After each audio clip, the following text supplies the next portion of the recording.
오늘은 주식 투자할 기업, 투자 종목 어떻게 골라야 할지, 어떻게 찾을지 이야기해 보도록 할게요. 안녕하세요. 상승효과입니다. 주식으로 돈 버는 방법이 딱 하나 있는데요. 바로 이익이 나는 회사에 투자하는 겁니다. 60년간 흑자를 내오고 있는 유한양행. 62년 100만 원을 투자했다면 12억이 돼 있습니다. 배당금을 제외하더라도 누적 수익률 12만 %예요. 기업의 이익에 포커스를 두고 종목을 고르는 겁니다. 오늘의 목차, 장기 흑자기업 목록, 흑자기업 공통점, 그리고 흑자기업의 주가 변동 현황, 마지막으로 투자기업 찾는 방법까지 가보도록 하겠습니다. 주식 투자에 있어서 가장 중요한 것 중 하나가 있습니다. 바로 이익의 성장성이에요.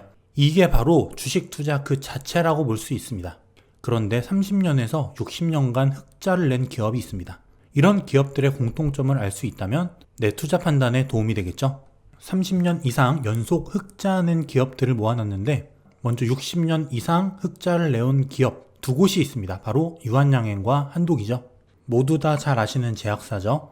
1960년대부터 이익을 계속 내왔다는 건데 그 사이에 정말 많은 일이 있었죠. IMF, 글로벌 금융위기, 이런 위기들 속에서도 이익을 내왔다는 거예요. 엄청 대단한 겁니다. 그리고 50년 이상 이익을 낸 기업, 보령제약, 삼성물산, 삼천리, 신영증권, 도시가스가 주력인 삼천리, 그리고 금융사 중에서 유일하게 50년 이상 이익을 내온 신영증권, 그리고 삼성물산.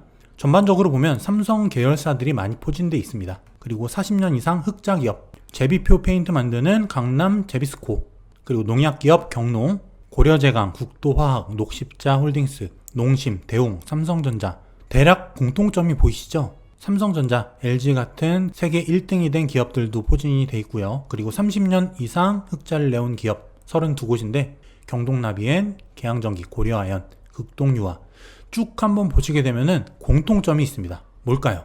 먼저 평판이 좋다는 거예요. 견고한 브랜드 이미지를 갖고 있습니다. 우리들이 잘 아는 브랜드가 많이 있죠. 우리 생활에 친숙한 브랜드. 유한양행, 안티프라민, 삐콤씨, 한독, 케토톱. 이름만 들으면 알만한 제품들을 생산하고 있는 기업들이에요. 이런 견고한 브랜드 이미지를 갖고 있습니다. 그리고 일단 재무구조가 안정적이에요. 꾸준히 흑자를 내왔기 때문에 재무제표가 안정적입니다. 이런 기업들은 부채 비율이 낮고 현금 유보율이 높은 기업들, 이런 기업들은 위기에 오히려 기회를 잡고 도약을 합니다. 우리가 주식 투자할 때 현금 비중을 가지고 있으면 기회를 잡을 수 있는 것과 마찬가지죠. 또 생활과 밀접한 소비재, 경기가 좋든 안 좋든 우리가 필수로 쓸 수밖에 없는 그런 우리 생활에 밀접한 소비재를 생산하는 그런 기업들이 많습니다. 내수를 기반으로 해서 꾸준하게 수요를 낼 수 있는 기업이죠. 기복이 적다는 거예요. 그리고 한우물을 파는 장인 기업이다.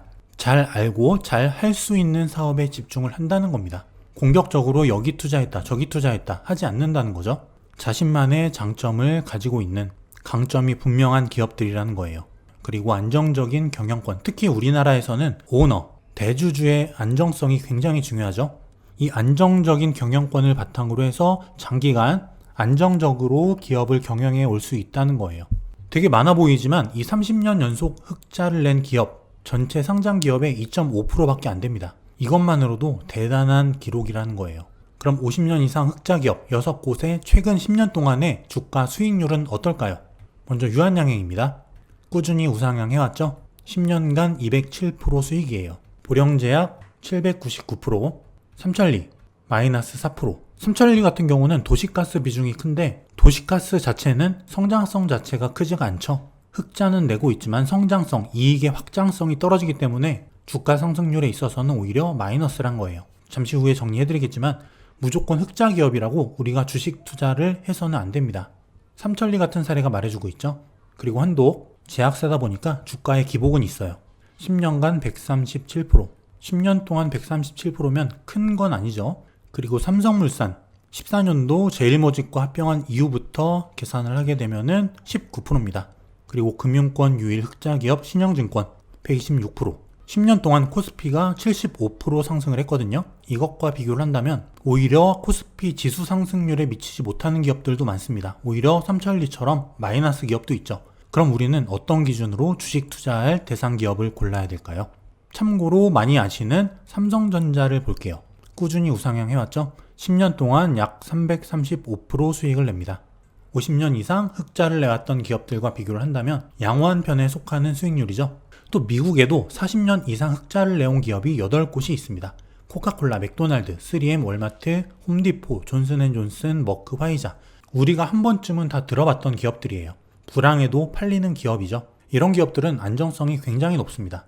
구글, 애플, 아마존 이런 기업들도 망하기는 쉽진 않죠. 근데 혹시라도 그런 기업들이 망한다 할지라도 코카콜라, 맥도날드 이런 기업들은 안 망합니다. 왜냐?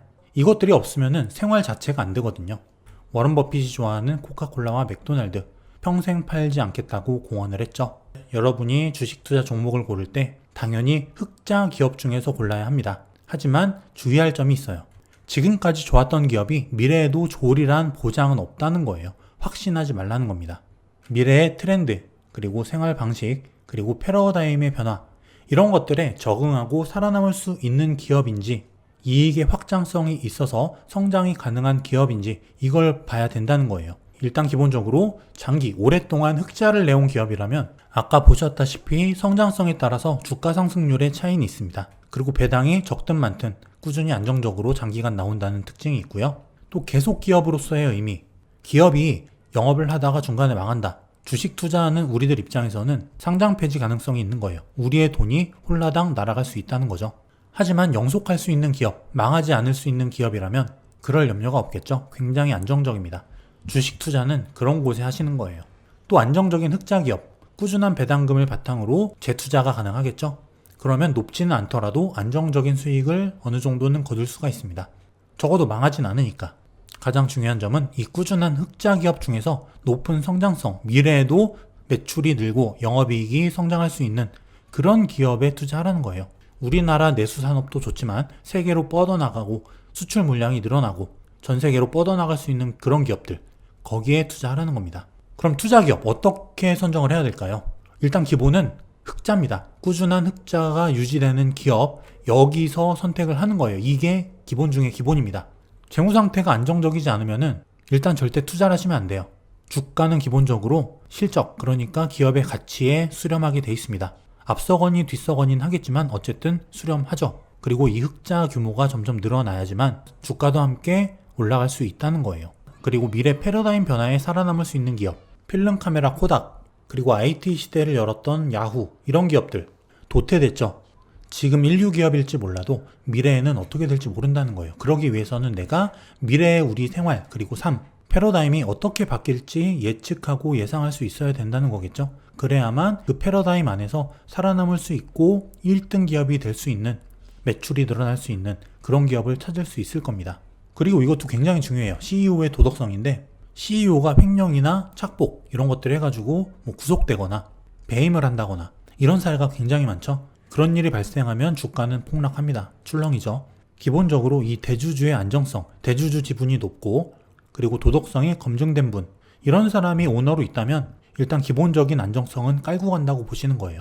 또 PER, PBR, ROE 이런 재무지표도 알고 계셔야 됩니다. 보통 주식 투자를 하실 때 재무제표, 손익계산서 거의 안 보시죠? 그리고 퍼가 뭔지, PBR이 뭔지 들어는 본 것 같은데 잘 몰라.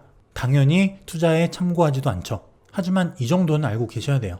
이 기업의 주가가 내고 있는 이익의 몇 배로 평가받고 있는지, PER, 퍼가 10배면 지금 내고 있는 이익의 주가가 10배로 평가받고 있다는 거예요. 이익이 늘어나고 이 퍼를 더 높게 줄 수 있는 기업, 그런 기업을 찾아야겠죠. 그리고 PBR, 그 기업이 가진 자산 규모 대비 주가가 몇 배로 평가받고 있는지, 높다면 고평가, 낮다면 저평가가 되겠죠. 그리고 ROE, 이 기업이 투자금 대비 몇 배로 벌고 있는지, 워런 버핏이 많이 보는 지표죠. 이런 지표들은 기본적으로 검색해서 공부하시고 알고 계셔야 됩니다. 이런 재무지표들이 양호한 기업들이 좋겠죠. 그리고 주가가 저평가인 상태, 이런 재무지표들이나 차트 분석, 기술적 분석을 통해서 주가가 높지 않은 상태에 있는 기업을 고르는 거죠. 예를 들어서 차트 분석 방법을 간단하게 한번 소개해 드릴게요. 잘 아시는 삼성전자를 예로 들어보겠습니다. 기본적인 추세선인데 이런 저점과 저점을 연결한 추세선, 여기 저점과 여기 저점을 연결했더니 이런 추세선이 나오죠. 그 다음에 다시 이 추세선에 닿았다. 여기서 살 수 있다는 거예요. 그럼 여기가 저점이 되겠죠. 그리고 나서 많이 오릅니다. 여기가 매수 포인트가 될 수 있다는 거겠죠. 이런 자리는 주가가 싼 상태란 말이에요. 물론 이것만 보고 투자하면 안 됩니다. 이 기업이 지금 어떤 상황인지, 이익 모멘텀은 어떤 상태인지, 이 지지선을 뚫고 아래로 내려갈 수 있는 상황은 아닌지 여러 가지를 복합적으로 보셔야 돼요. 또 여기서 못 샀다면 여기서 살 수도 있겠죠. 이렇게 저점과 저점을 연결한 지지 라인 부근에서 살 수 있다는 겁니다. 또 이렇게도 연결해 볼 수 있겠죠. 여기 있는 저점들을 이어봤더니 이런 매수 포인트가 나와요. 나름 저점이 될 수 있다는 겁니다. 이렇게 상승을 하니까. 또 이런 저점을 연결해 볼 수도 있겠죠. 저점이 만들어지고 그 다음 저점을 연결합니다. 그럼 그 다음 추세선 부근에 가까이 왔을 때 여기서 사는 거예요. 이익이 나죠. 또 다시 추세선 부근에 도달합니다. 여기서 또 살 수 있어요. 또 올라가죠. 이런 방식으로 저점을 찾을 수도 있습니다. 대신에 이 추세선 아래로 뚫고 내려갔다. 그럼 손절이 필요하겠죠. 이런 식으로 재무 지표들이나 차트 분석, 이런 분석 툴을 통해서 주가가 낮은 상태, 저평가인 상태에서 살 수 있다는 거예요. 주식 투자의 기본 중의 기본은 낮은 가격에 사서 비싸게 파는 거죠. 이거를 꼭 잊으시면 안 됩니다. 보통 주가가 뻥튀기해서 올라가면은 고점에서 따라 삽니다. 주가가 떨어지면 공포에 떨면서 팔죠. 이게 기본적인 사람의 심리예요. 근데 이것과 반대로 하셔야 된다는 겁니다. 그리고 흑자가 나거나 턴어라운드 하는 중소기업, 이런 기업들의 상승률이 굉장히 높아요. 주가 상승률은 흑자가 지속적으로 나는 기업도 좋지만 적자가 나다가 흑자로 턴어라운드 하는 기업, 그때 주가 상승률이 폭발합니다. 중소주일 경우에 상승률은 더 높습니다. 그래서 평소에 기업에 대한 공부, 산업 트리, 이 산업에는 어떤 기업들이 있는지, 삼성전자에 납품하는 기업들은 어떤 기업들이 있는지, 이런 것들을 많이 알아둘수록 유리하겠죠. 내가 그 기업을 운영했을 때 흑자를 내고 이익이 늘어날 수 있는 기업인지, 이걸 기준으로 참고하시면 됩니다. 내가 주식을 투자하려는 기업이 A라는 주식이 있어요. 근데 그 기업의 오너가 나에게 동업을 요청합니다. 그럼 여러분은 그 기업과 동업하면서 미래의 이익을 지금보다 더 낼 수 있는지, 이익이 점차 계속 늘어날 수 있는 기업인지, 이걸 기준으로 판단하면 된다는 거예요. 그럼 틀림이 없습니다. 자, 오늘은 기업 가치의 본질, 주식 투자의 본질인 이익, 그리고 주식 고르는 법, 여기에 대해 이야기해봤는데 많은 분들이 실전 투자를 하실 때 감안하지 않고 계신 부분이죠. 하지만 이게 핵심이에요. 기업의 이익, 그리고 낮은 가격에 사서 비싸게 팔 수 있는 본능과 반대로 할 수 있는 용기, 그리고 미래의 패러다임을 바꿀 수 있는, 미래의 이익이 점차 늘어날 수 있는 그런 기업을 찾을 수 있는 공부, 이런 노력들이 모이면 여러분들의 계좌 저절로 우상향 할 겁니다. 그럼 다음 시간에 더 좋은 컨텐츠 들고 또 찾아오겠습니다. 감사합니다.